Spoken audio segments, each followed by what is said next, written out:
In today's video, I'm going to teach you how to screen capture recording in Microsoft Teams meeting. If you want to save part of a meeting for reference later, Microsoft Teams makes that process very straightforward. But there is one important requirement to keep in mind before you begin. In this walkthrough, I'll show you exactly what to look for during a live call and what to expect when you try to start a recording. First, make sure you are already in an active Teams call or meeting. This option only appears while the meeting is in progress, so you'll need to join the call before you can access any recording controls. Once you're inside the meeting, take a moment to confirm that everything you want to capture is already visible and that the conversation has started. That way, your recording begins at the right time and includes the content you actually need. Next, look for the record option in the meeting controls and click on it. This is the command that starts capturing the meeting. Depending on your Teams layout, it may be available directly in the toolbar or inside the additional meeting options menu. If you don't see it immediately, don't panic. Just check the menu with more actions and look for the recording feature there.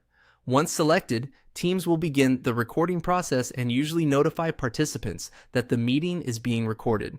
That notice is normal and is part of the platform's privacy and compliance behavior. Now here's the key thing to understand. You need to have a plan that supports recording. If your account doesn't include the required plan or permissions, the record option may be missing, unavailable, or restricted. So if you click around and can't find the feature, the issue may not be the meeting itself. It may be tied to your Microsoft Teams subscription level, your organization's settings, or admin permissions. In other words, if recording isn't working, it's a good idea to verify that your account actually allows it. As a helpful tip, if you're using a work or school account, your organization may control whether recording is enabled. In that case, you may need to check with your IT administrator. Also, before recording any meeting, make sure you have permission to do so and that everyone involved is aware the session is being recorded. That's all it takes to screen capture record inside a Microsoft Teams meeting. Join the call, click record, and make sure your account has the proper plan and access. Once those pieces are in place, you'll be ready to capture your meeting with confidence.